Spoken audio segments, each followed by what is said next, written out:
esto empieza cuando subimos este video sobre el barrio chino de Lima, donde contábamos que cuando los chinos llegaron al Perú eran tratados como esclavos y en la práctica vivían esclavizados por los hacendados peruanos. A muchos peruanos no les gustó esa historia. En ese mismo video empezaron a aparecer comentarios de comentaristas chilenos que decían que efectivamente los peruanos habían sido esclavistas de los chinos y que los chinos habían sido liberados por el ejército chileno cuando ingresaron a Lima en la Guerra del Pacífico.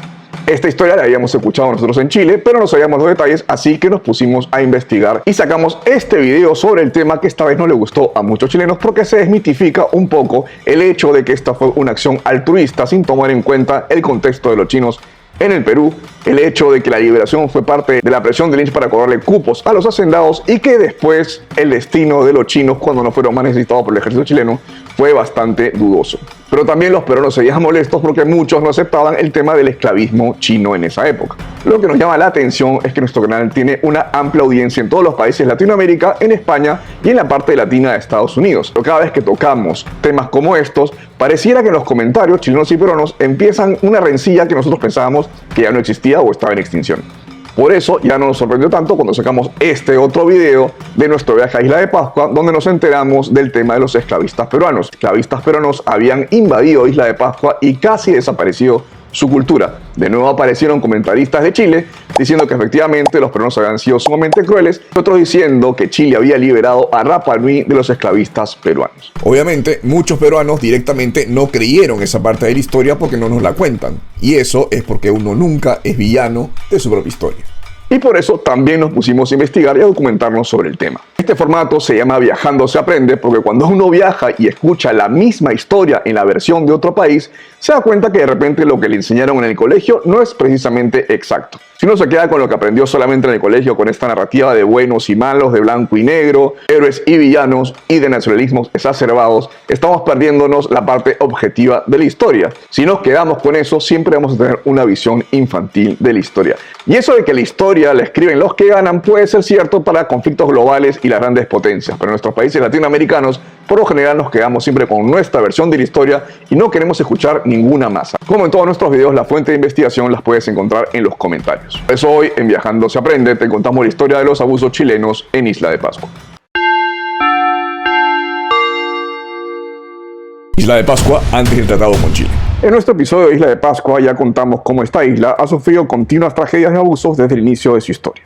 En resumen, antes del siglo XVIII tuvieron un periodo de aislamiento, un desarrollo cultural con la construcción de los moais, pero sobre todo explotaron los recursos, por lo que hubo una gran deforestación, sobrepoblación, conflictos internos e incluso canibalismo. En 1722 llegan los primeros europeos con la expedición de Jacob Robertson. Traen las primeras enfermedades y después llegan los españoles y reclaman la isla, pero la abandonan.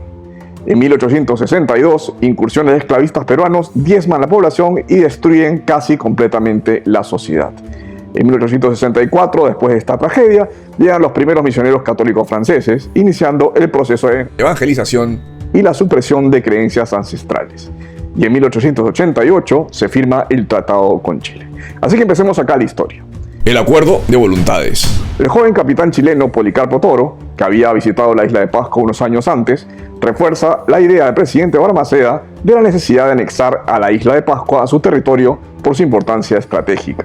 Pero este tratado estaba precedido antes de una compra, no era tan sencillo.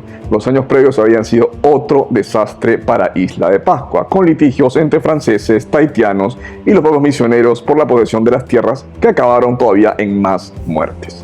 Toro negocia la compra con dos de las familias herederas y por otro lado el vicariato de Tahití, que tenía a cargo la protección espiritual católica de la isla, le entrega los derechos religiosos al arzobispado chileno. Ahora se necesitaba poder obtener el resto de la isla, la que pertenecía a los Rapa Nui. Los Rapa Nui, por tradición, no venden sus tierras, así que se firma una especie de tratado. El documento de anexión, o acuerdo de voluntades, se firma en dos idiomas, uno en español y el otro en una mezcla de Rapa Nui y tahitiano antiguo. Pero había trampa, porque cada versión era distinta. El documento de cesión en español dice: los abajos firmantes, jefes de la Isla de Pascua, declaramos ceder para siempre y sin reservas al gobierno de la República de Chile la soberanía plena y entera de la citada isla, reservándonos al mismo tiempo nuestros títulos de jefes que estamos investidos y que usamos actualmente. Pero el otro, la versión que entendieron y firmaron los pascuenses, decía: Juntos, el Consejo de Jefes de nuestro territorio de Tepito Tejenua, que es el nombre original de Isla de Pascua, hemos acordado escribir lo superficial. Lo de abajo, el territorio, no se escribe aquí. Ellos informaron en conversación con nosotros que nuestro territorio, Tepito Tejenua, estaría en la mano de la nación chilena como amigo del lugar. Escrito está en la mano del Consejo del Territorio, el Bienestar y el Desarrollo según nuestras investiduras, impuestas por mandato Rapa Nui. Los Rapa Nui simbólicamente se quedan con un puñado de tierra y le entregan pasto a los chilenos, significando así la posesión de la tierra. O sea que mientras los Rapa Nui firmaban un tratado de amistad y protección, Chile en realidad los estaba anexando. A pesar de esta anexión, los Rapa Nui no tendrían derechos humanos mínimos ni condición de chilenos en los próximos 80 años, aunque formalmente la isla era considerada parte del territorio chileno. La compañía explotadora de Isla de Pascua. A los pocos años de la firma del acuerdo, Chile entra en una sangrienta guerra civil y abandona su plan colonialista. Y le alquila toda la isla a la no muy sutilmente llamada Compañía Explotadora de Isla de Pascua, o CEIP, de propiedad escocesa, que se dedicó sobre todo a la cría de ovejas. Gran parte de la isla se convirtió en eso, una granja de ovejas, otras en tierras agrícolas y ganaderas. A los Rapa Nui no solo se les despojó de sus tierras, sino de su libertad de movimiento. Se les confinó en un gueto cercado del área de Naroa. Se les prohibieron sus prácticas espirituales e incluso se les prohibió hablar su idioma, convirtiéndolos en presos en su propia tierra. En un documento del Parlamento Rapa Nui se habla de la destrucción de sus sitios sagrados, la realización de matanzas, golpes y múltiples vejaciones en contra de la población originaria, que buscaban la sumisión de su gente a la esclavitud y su encierro en una reserva de 1 kilómetro cuadrado. Todo esto se produjo luego de la realización del violento destierro de los Rapa Nui de sus territorios ancestrales, los cuales habían pertenecido a su vez a los antiguos clanes. Prosigue el relato diciendo que, en aquella oportunidad, aquellos despojaron a los únicos soberanos y dueños de Rapa Nui de sus espacios ancestrales, usurpando y fragmentando la integridad del territorio de nuestra nación, matando a los que se resistían, ultrajando y abusando a sus mujeres y niños, quemando las siembras, las viviendas y robando todos los animales. Este infierno duró 3 días. Uno de los sucesos más lamentables de esta acción fue la propagación intencional de incendios, provocados deliberadamente en puntos adyacentes a los cultivos. De un momento a otro, según cuenta la tradición oral, el viento propagó estos incendios, esparciéndolos, y el fuego, por una gran parte del territorio, quemó todo, privó a los habitantes de sus alimentos y sus tierras. Durante estos años, cualquier reclamo por parte de la población Rapa Nui en contra de la compañía explotadora y los representantes chilenos fue violentamente reprimido. Los Rapa Nui no son una raza que se quede callada, así que desde muy temprano alzaron la voz. La primera vez oficial fue cuando el rey Simeón Rirorco fue a Valparaíso a reclamar por esa situación, pero fue envenenado misteriosamente, supuestamente por agentes de la CEIP.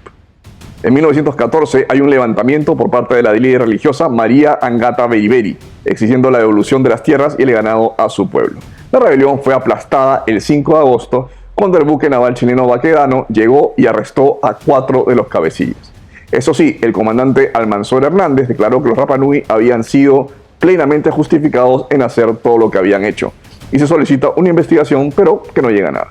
Además de estas restricciones, los Rapa Nui enfrentaron una intensa marginación cultural y política. La imposición de la cultura y el idioma chileno, junto con la prohibición de las prácticas culturales Rapa Nui, fueron estrategias de asimilación que marginaron y pusieron en peligro la continuidad de la cultura Rapa Nui. En diferentes periodos del siglo XX, especialmente durante la primera mitad, hubo esfuerzos por parte de las autoridades chilenas y de la administración de la isla para suprimir el uso del idioma Rapa Nui activamente. Los niños en las escuelas eran a menudo castigados por hablar su lengua, en un intento de asimilarlos a la cultura chilena. Esto contribuyó a una disminución en la fluidez del idioma entre las generaciones más jóvenes, que persiste hasta ahora. En 1916, a pesar de declarar la isla como parte del departamento de Valparaíso y de la firma de un documento denominado Temperamento Provisorio que daba algunas tierras a los nativos, el gobierno chileno concede en alquiler 20 años por 3 veces consecutivas el arriendo de la isla a esta sociedad explotadora de la Isla de Pascua. Por esa época, además, Isla de Pascua fue utilizada temporalmente como un leprosario, lo que refleja la marginalización y el estigma impuestos a la isla y sus habitantes. Esta decisión también evidencia la falta de consideración por el bienestar y los derechos de los Rapa Nui al exponerlos a enfermedades traídas por forasteros. Pero los pascuenses seguían resistiendo como podían. En el año 1928 hacen una huelga de 2 semanas, logrando algunas concesiones. Pero un nuevo golpe para los isleños ocurre en 1933, cuando Chile incorpora al fisco las tierras de Isla de Pascua, terminando así de deshonrar el acuerdo de 1888, y las protestas fueron reprimidas violentamente. En esa misma década se ofrece en secreto la venta de la isla a distintas potencias, entre ellas a la Alemania nazi, para financiar la construcción de 2 cruceros de guerra para la Armada. Al final, irónicamente, es una base americana la que se establece en los 60s. La administración de la isla por parte de la CEIP terminó en la década de 1950 y el Estado de Chile confió la administración de la isla a las Fuerzas Armadas, específicamente a la Armada, la que lo tomó bajo su control hasta 1966. Administración de la Armada y protestas. Sin embargo, el estado de esclavitud y los malos tratos sufridos por la nación Rapa Nui se perpetuaron durante todos esos años. Se mantuvieron, por ejemplo, el trabajo forzado y los llamados lunes fiscales, implantados durante la década de 1930, los cuales obligaban a los hombres a trabajar gratuitamente, en este caso para la Armada. Se conservó además la realización de humillantes castigos públicos por parte de los marinos en contra de los Rapa Nui, contándose entre aquellos algunos como la realización de las rapadas de cabeza en contra de isleños, al amarre de habitantes a higueras en la vía pública, quienes quedaban por horas sin comer, o el traslado de aquellos que no querían acatar las órdenes o que reclamaban maltrato a las dependencias de la llamada cárcel de piedra que funcionaba en el centro de Jangaró. Finalmente, vienen las revueltas de los años 60 que llevaron a cambios en la isla. Esta rebelión fue llevada a cabo entre los años 64 y 65 por Alfonso Rapp. Gracias a esta rebelión se promulga la Ley de Pascua de 1966, que otorga por fin la ciudadanía plena a los Rapa Nui y les permite moverse libremente, marcando un cambio significativo en la relación entre la isla y el Estado chileno. De 1966 hasta hoy. Desde finales del siglo XX hasta la actualidad ha habido un creciente movimiento entre los Rapa Nui por recuperar sus derechos sobre la tierra, preservar su cultura y obtener una mayor autonomía o incluso independencia. Estos esfuerzos han incluido protestas, negociaciones con el gobierno chileno y apelaciones a foros internacionales para el reconocimiento de sus derechos. En 2010, el Consejo de Ancianos Rapa Nui y otras organizaciones representativas de la isla de Pascua presentaron un informe al Estado chileno exponiendo una serie de demandas y preocupaciones relacionadas con la gestión de la isla, los derechos territoriales y la preservación de su cultura.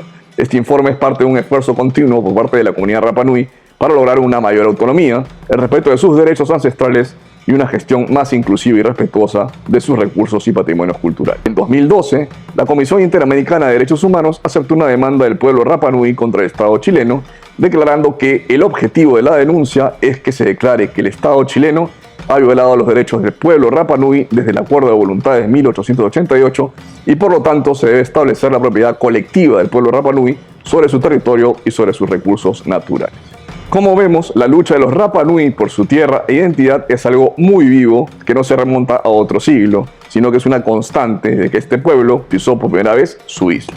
Y otra de las etapas sombrías es esta, la época de los esclavistas peruanos, que puedes ver acá.